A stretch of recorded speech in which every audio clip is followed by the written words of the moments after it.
Jambo au peuple Swahili. Soyez les bienvenus sur ma chaîne Makek Time. Cette chaîne est dédiée aux histoires vraies vécues par moi ou par mes proches. Alors aujourd'hui, je vais vous raconter une histoire que j'ai assisté à cette histoire-là dans un tribunal du Gabon. Je ne vais pas citer lequel, mais je vais vous raconter cette histoire. Alors, cette histoire se déroule en 2012. À ce moment-là, j'étais en première année carrière juridique. Et donc, pour nous imprégner du métier, notre professeur nous avait suggéré de nous rendre dans les différentes audiences afin de voir comment ça se passe dans un tribunal. Et là, j'ai donc décidé par curiosité d'assister à une audience comme ça. Et l'affaire, c'était une dame qui avait tué son mari. Alors, cette dame, on va lui donner le nom de... on va l'appeler Caroline. Voilà. Alors, Caroline est mariée avec un monsieur qu'on va appeler monsieur Rodrigue. On va l'appeler monsieur Rodrigue. Voilà. Donc, ils sont mariés ensemble depuis des années. Mais le problème, c'est que monsieur Rodrigue ne trouvait pas d'emploi. Donc, il était chômeur. Et vu qu'il était dans une situation précaire, à chaque fois, il allait voir son grand frère pour demander de l'argent à ce dernier afin de subvenir aux besoins de sa femme et lui-même. Son grand frère était un homme d'affaires très prospère. Et donc, il aidait toujours son petit frère, monsieur Rodrigue. Et un jour, il s'est rendu au domicile de son grand frère afin de pouvoir demander une subvention comme d'habitude. Arrivé à la maison, il a trouvé sa belle-sœur. La belle-sœur a dit à monsieur Rodrigue de patienter un instant parce que son mari était encore au boulot. Et donc, pendant ce temps, elle lui a donné à manger et un apéritif. Donc, monsieur Rodrigue attend. Et là, son grand frère rentre du travail. Et quand il rentre du travail, tout de suite, il voit comment sa belle-sœur se précipite dans la chambre avec son frère. Et lui, comme c'est quelqu'un de très très curieux, il a décidé de les suivre doucement et d'écouter à la porte pour voir ce que son frère disait à sa belle-sœur. Et c'est comme ça qu'en écoutant à la porte, il entend comment son frère dit, on va appeler ça la femme de son frère Rosalie. Voilà. Son frère dit, Rosalie, coupe-moi les pieds. Rosalie, coupe-moi le cou. Rosalie, coupe-moi les bras. Et c'est comme ça que monsieur Rodrigue dit que mais ça c'est quoi ça? Comment mon grand frère peut dire à sa femme que coupe-moi les pieds, coupe-moi le cou, coupe-moi les bras? Ça c'est quelle histoire? C'est comme ça que monsieur Rodrigue a dit ah ah. Donc c'est comme ça que mon frère fait pour avoir de l'argent, pour être un homme d'affaires prospère. Donc c'est ce qu'il fait avec sa femme lui coupe les pieds, l'argent sort, elle lui coupe le cou, l'argent sort. Donc, il a conclu ça comme ça. Ensuite, il est revenu s'asseoir au salon et il a fait comme si il n'avait rien entendu. Quand ils ont terminé dans la chambre, son grand frère est sorti et il a remis une enveloppe à son petit frère Rodrigue.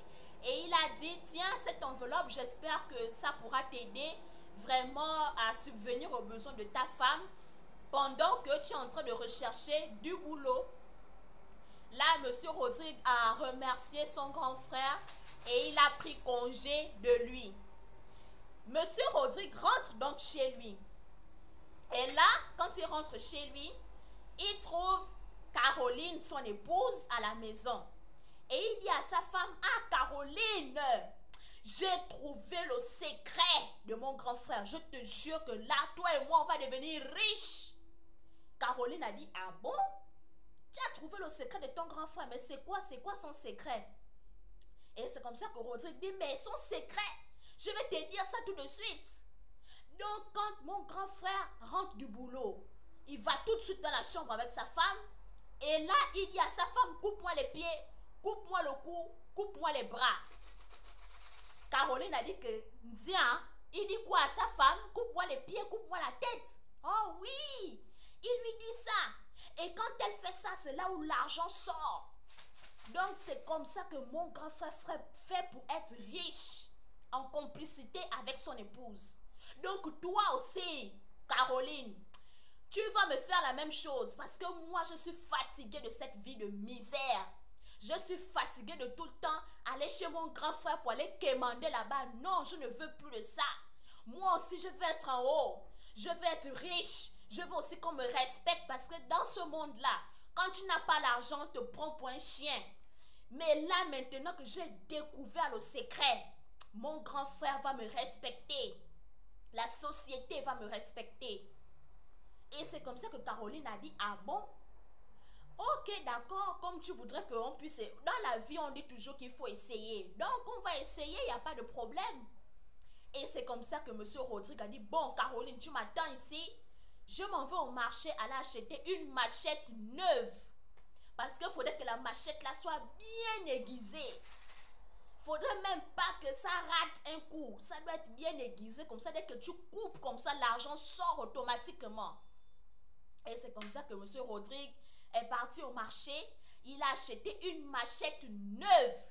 Et il a demandé encore au monsieur de l'aiguiser encore plus pour qu'elle soit bien tranchante. Et quand il arrive à la maison, il appelle sa femme, Caroline, viens déjà, on va commencer. Et c'est comme ça qu'il dit à Caroline, ferme tout.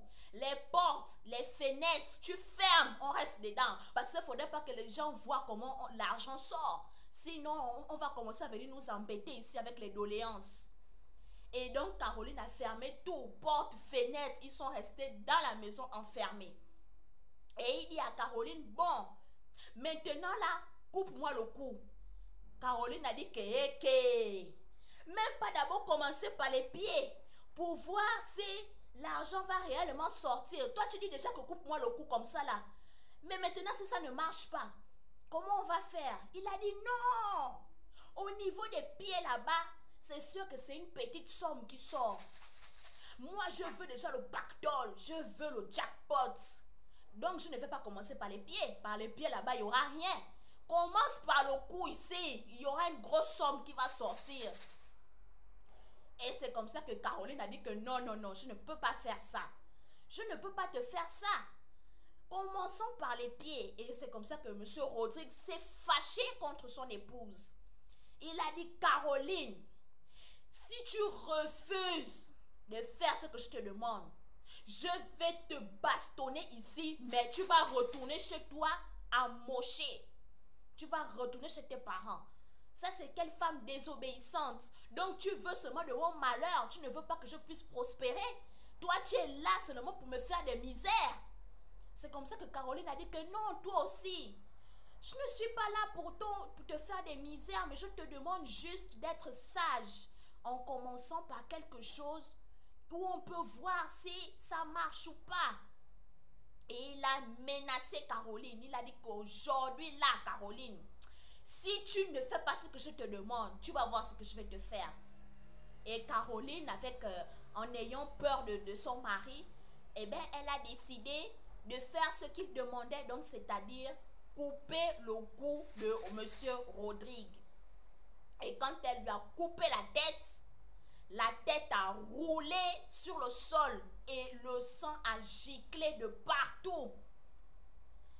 Caroline a dit, bon, maintenant, on va maintenant voir si l'argent sort.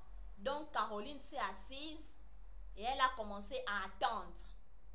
Mais quand elle a attendu, les heures ne faisaient que s'écouler et toujours pas d'argent.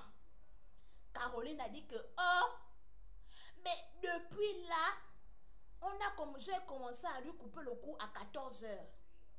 Il est déjà 16 heures, rien. Comment ça? Et puis la tête ne se recolle même pas. Il n'y a pas l'argent qui est sorti. Caroline a dit que, wow, donc j'ai tué mon mari. C'est comme ça qu'elle a ouvert les portes, les fenêtres. Elle a crié, au secours, venez, oh, venez. Et c'est comme ça que les voisins ont dit que, oh, Madame Caroline, mais qu'est-ce qui se passe? Elle a dit que mes frères, je ne sais pas ce que j'ai fait, je ne sais pas. Venez vous-même voir.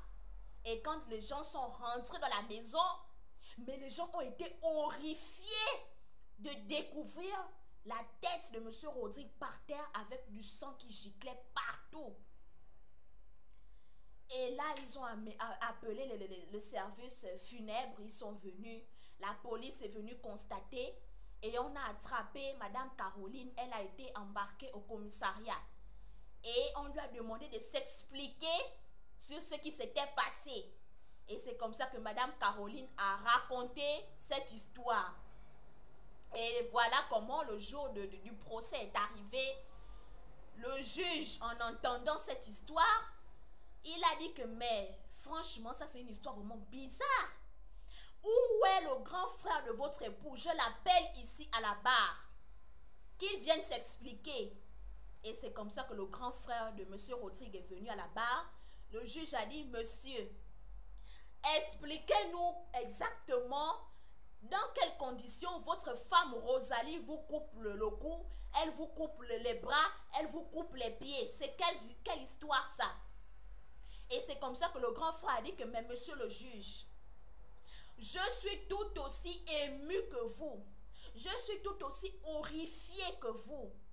Je n'ai jamais refusé à mon petit frère Rodrigue de l'argent. Dieu me voit, je ne lui ai jamais refusé l'argent. À chaque fois qu'il venait à la maison, j'étais toujours prêt à l'aider. Mais je ne comprends pas.